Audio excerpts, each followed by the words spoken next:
Hello, everybody. How are you doing today? My name is Tony Rizano, and you are listening to another episode of the world famous University Love, the best podcast in 1, 2, 3 galaxies. But, ladies and gentlemen, you and I, we just call this show Online Marketing Moves. We are coming to you live today. Today is Monday, February the 10th, 2025, ladies and gentlemen. I was just showing off my CD player to you. I got me a new CD player yesterday. Ladies and gentlemen, I am going back to the good old days. One thing that annoys me, I don't know about you, ladies and gentlemen, before we get started on the show, of course, you know the show is Online Marketing Moves. But before we get started, ladies and gentlemen, I was thinking one day to myself, I had Spotify for a long time. I was paying for Spotify for a few years, 5, 6, 7 years. And then one day I thought to myself, what happens when I go to free Spotify? I went to free Spotify. They cut off every playlist I had. They cut it off, everything, hey. So I said, I don't own any of this stuff. Why am I going to pay for this? Why am I paying just to borrow this stuff? I said, you know what? I'm going to go back to CDs. My wife said, you're talking crazy. I said, am I? I'm going back to CDs. So I found this little CD player, and I have my John Coltrane, the classic albums collection. Now I'm going to collect more CDs, and we are going to go back to what I know, ladies and gentlemen, CDs, because I do own them. And one day, when I pass on, I will tell my daughter, you can sell those CDs, you can throw them away, you can do what you want to do. Matter of fact, by the time Lord willing, of course, if I get up there in age, I'll just sell them myself. I won't even burden her with a problem. One thing I'm going back to, ladies and gentlemen, I don't know about you, but CDs and DVDs, I am going back because we don't own Netflix. I don't own Spotify. I don't own any of that stuff. I get tired of streaming. I get tired of using the phone. I want to stay away from the phone as much as possible. I despise the phone. I'm sick of it. I don't know about you, but I'm just sick of it. But anyway, ladies and gentlemen, enough about that rant. We have a very exciting show for you today. Ladies and gentlemen, I've been out last week. I took me and my daughter, we went to Missouri, and the thing we came back with was a cold. Okay, ladies and gentlemen, my daughter, we stopped at, if you know, you know, kids, we stopped at Lake Altoona up in northern Georgia. We stopped up there. We walked around a little bit. Told my daughter, so, this is the lake. It was warm. It was 70-something degrees. We get back in the car. We're driving. I remember we got to some part of Tennessee, and my daughter, she had to stop. And, I was hungry, so we stopped. And I said, well, we ain't in Georgia no more. It's kind of cold. The farther north we went to Missouri, the colder it got. And then I told myself, well, my daughter will probably have a cold in the next couple of days. And then, ladies and gentlemen, bad news for you, okay? Once your child gets sick, especially they're under the age of 5 or 6, once your child gets sick, ladies and gentlemen, it's coming. Just wait for it. All right, pal? Boys and girls, children of all ages. It doesn't matter if you're 20, doesn't matter if you're 40, doesn't matter if you're 50, okay? Doesn't matter if you're Al Pacino and being 78 having a baby, okay? Those baby germs are dangerous, okay? They're dangerous. They're potent. My daughter had a sniffle, and she was sneezing, and my little cute child, she was coughing, and she was putting her hand over her mouth. Then, of course, she would cough, and then she would put her hands right in my face, and I thought, great. And I said, it does not matter, child. I'm going to embrace this because I am going to get a cold anyway. So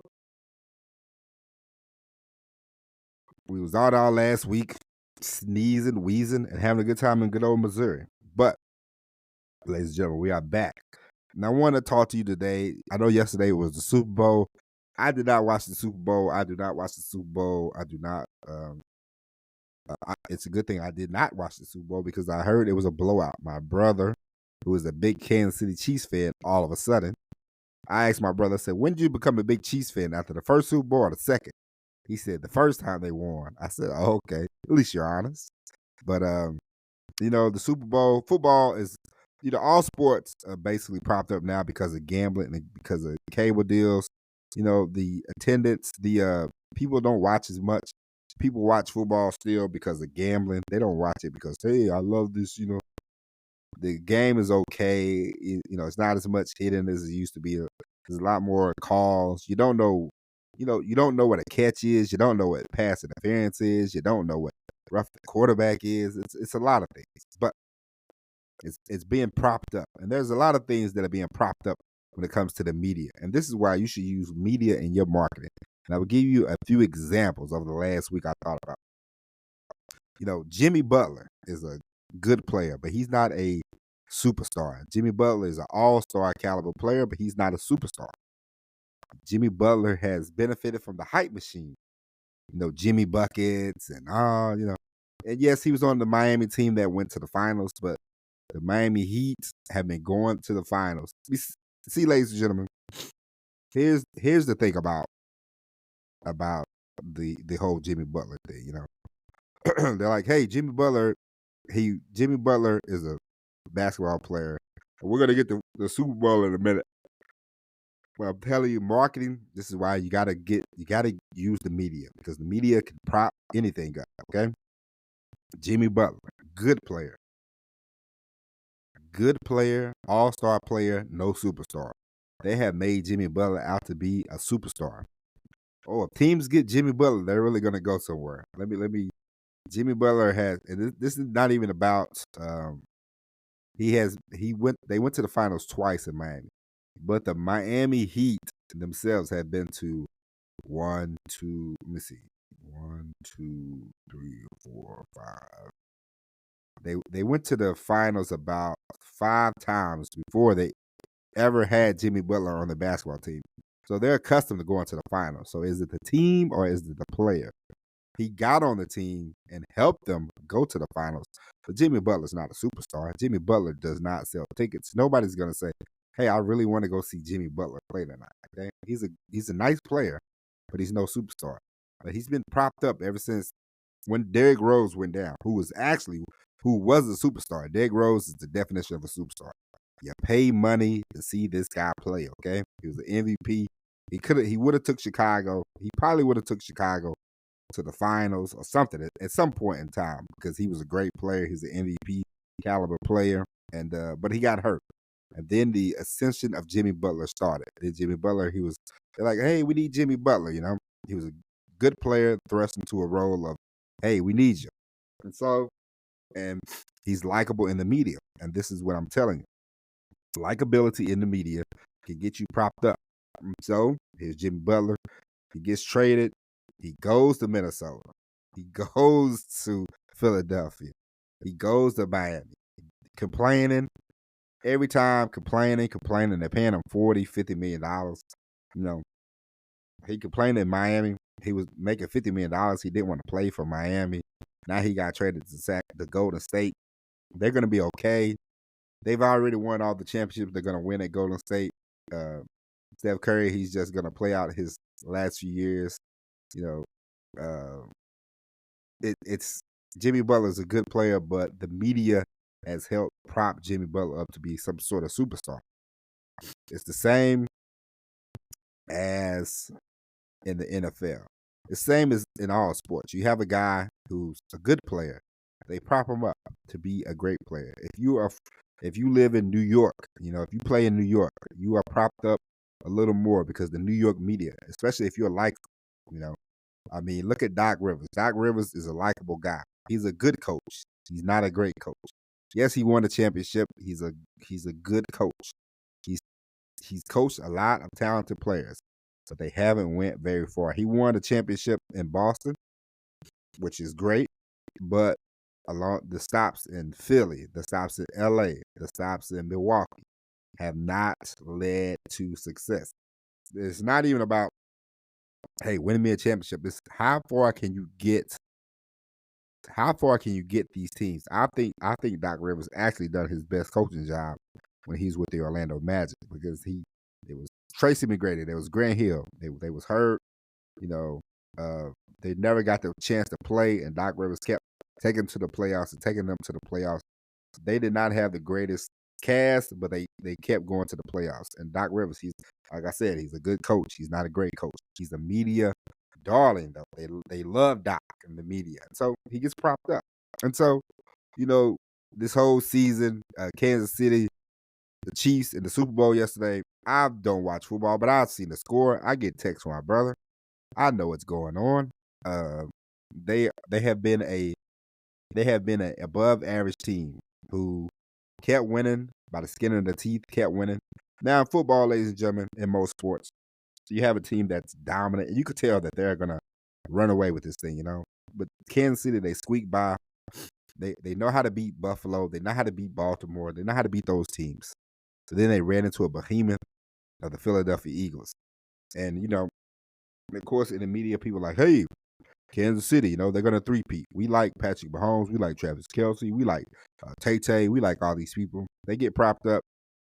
And the end result was a blowout yesterday in the Super Bowl. And people are going to be like, well, what happened to Kansas City? What happened to Kansas City? What happened was Philadelphia beat them soundly. Philadelphia beat them handily. And it wasn't close. My brother sent me a picture. It was like 10 o'clock, I think, my time, 9 o'clock his time. So I don't believe the game was over with. And they got blown out. And so that's that. And Kansas City was propped up this year because they do have the cachet. They have won 2 championships. Don't get me wrong. But the team this year is not as good as the team has been the last couple of years. There have been teams in the past that have slipped by. John Elway. I remember when I was a kid, he had 2 or 3 teams that slipped into the Super Bowl. They were good enough to get to the Super Bowl. They were not great enough to win the Super Bowl. And you knew the game wasn't going to be close. They got dominated. Okay? It just happens. And another person that has been propped up by the media, ladies and gentlemen, the last few months, Kendrick Lamar. I don't, I've heard the song. They're not like us. It's cool, but I don't know any other song of Kendrick Lamar. And they had him out there during the Super Bowl halftime show. And I thought to myself, I've seen him perform once at a college halftime show, I believe, and I didn't understand what he was talking about. I don't particularly, his music. I don't think his music is that great, but this song has propped him up. The NFL they said, hey, we're not going to go to the best act. We're going to go to the hottest act. And yes, the Grammy. Yes, he's won a lot of Grammys, but the Grammys are a media-driven thing as well. So what I'm telling you, ladies and gentlemen, is all of these people have been propped up by the media, and the more that this is why you need to create your own media, have your own, website, have your own newspaper, have your own whatever, because he who controls the narrative controls the story. Okay, now you don't want anybody else to tell your story. You want to be able to be in charge of telling your very own story, ladies and gentlemen. And I'll tell you all that to say, this week, you've seen it yourself. Jimmy Butler, good player, not great. Kansas City Chiefs, they were a good team this year. They've been great in the past. They was a good team this year who got by to a Super Bowl, then got ran over. They were propped up by the media. Okay, and Kendrick Lamar, good rapper. I don't understand his songs, but that's not me for understand at this point in my life. Should he have done the Super Bowl? Absolutely not. Propped up, media propped up, and that's just the way it is. You control your media, you control your story, you can get the marketing behind you. This is why people all the time, you see these, this is why when you see the fake gurus, they're standing outside like somebody's really trying to interview them. Why? Perception, ladies and gentlemen. Perception, okay? And the more that you can present yourself as a authority, the more you can present yourself as a leader, the more that you can, get yourself in the media, on the media landscape. You don't have to be a genius to do that. There are plenty of people who are not geniuses, but they come to them all the time. I remember I used to watch, every now and then I would see a hip hop documentary. The same guy, they would roll him out there. He would talk. He that's positioning themselves in the media, and they're like, oh yeah, let's go to this guy. Boom, let's go to that guy. Boom. Media creations. Media, media, media. You got to get your media game down, Pat, okay? Look at Jimmy Butler. Good, not great. Kansas City, good, not great. Kendrick Lamar, good. Should he be done the Super Bowl? Absolutely not.